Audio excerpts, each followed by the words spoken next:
Hello, dear friends. I love you so much. This is TNC TV official from where you can get the knowledge of English.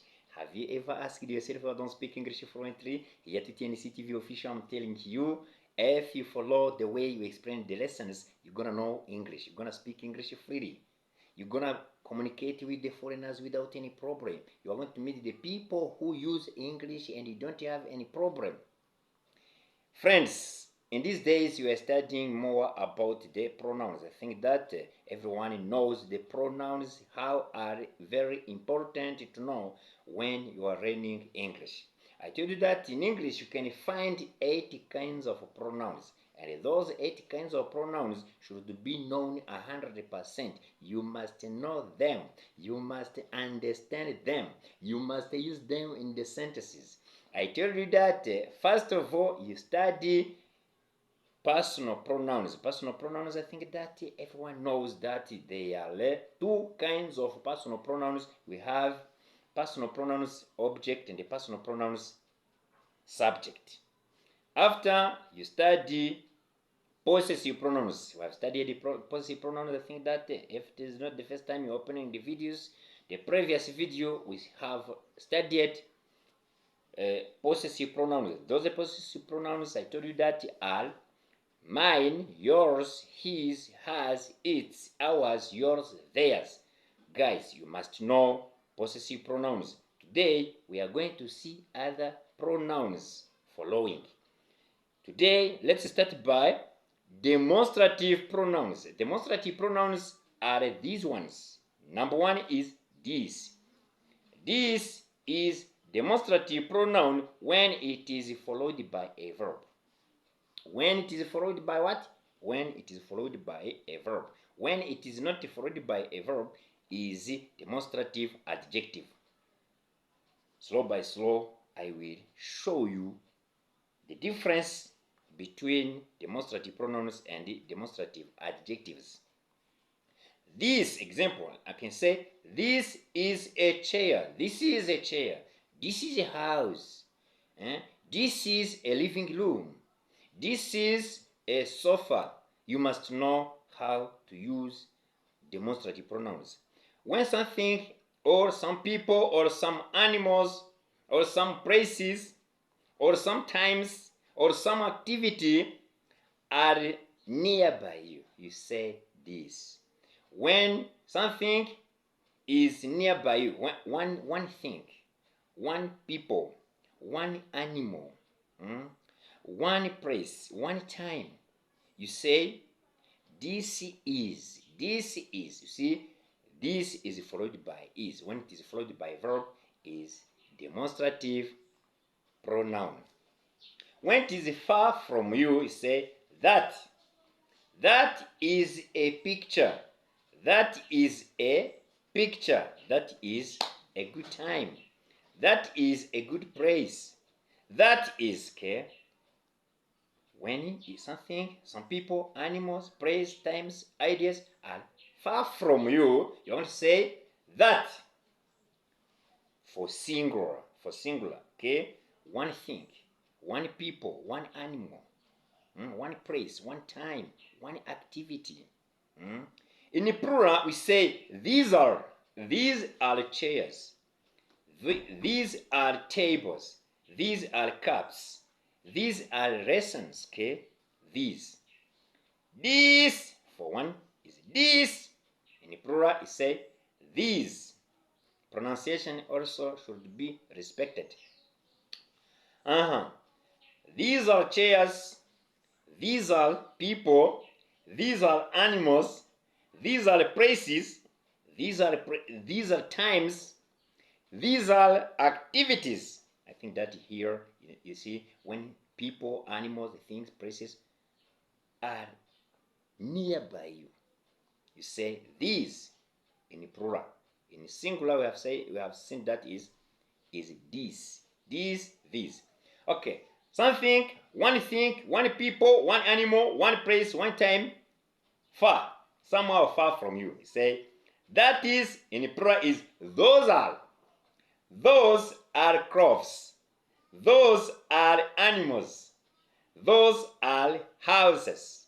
Those are people. Those are the friends, okay? But here, you see, when you want to demonstrate people, animals, things, places, times, and ideas far from you, you say those. Okay, demonstrative pronouns in general, you're gonna master, you're gonna memorize, you're gonna catch that are these, that, those. Pronounce good, my friends.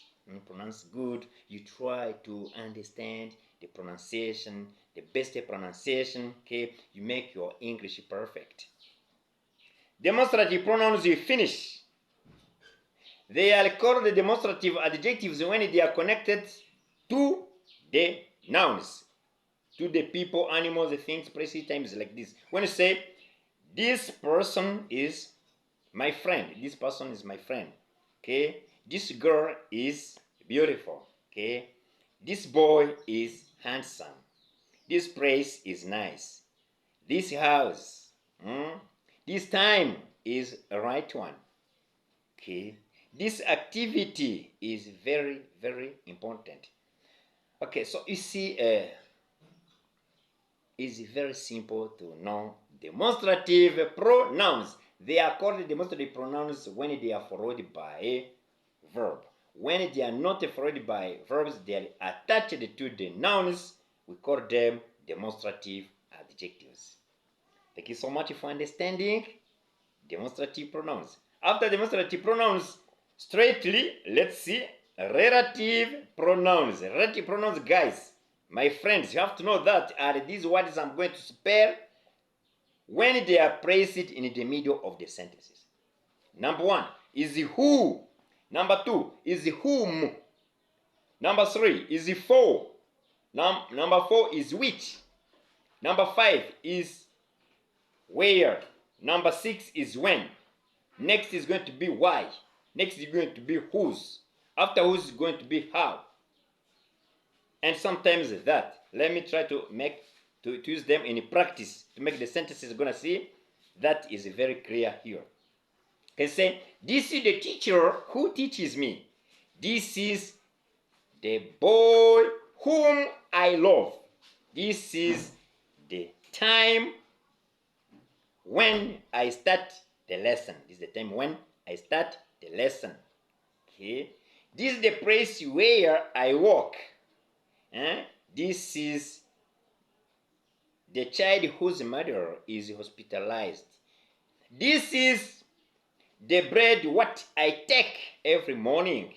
This is the smartphone which I use. This is the way how I proceed. This is the way how I proceed. I organize my activities.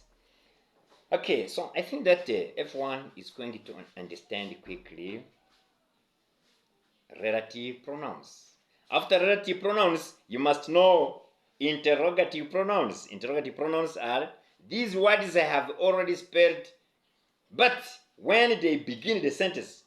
And the difference between the relative pronouns and interrogative pronouns is that relative pronouns are placed in the middle of the sentences. Interrogative pronouns are placed at the head of the sentence. It means that they can begin or they end the sentences. I can say, who teaches you? Whom do you love? What do you take at morning? Which is your smartphone? Where do you work? When do you get up? Whose child is this? Why do you study English? How do you see Kigali City? These words, when they begin the sentences, are called interrogative pronouns. My friends, yes, it is not easy for you if you are beginning. But I'm telling you, as long as you are watching day by day, there is improvement in your understanding of these pronouns. Try to know pronouns because your English is going to be very beautiful when you practice good the pronouns.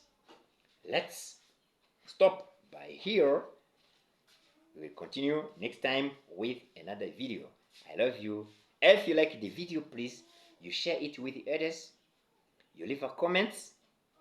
accepted here, and you can leave likes to motivate us, to encourage us in this work. You have to show that we are together.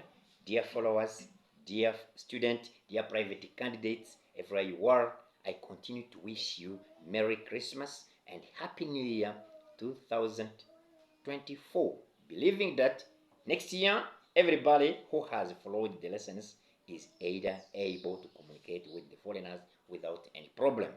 I love you guys. Bye bye. See you next time.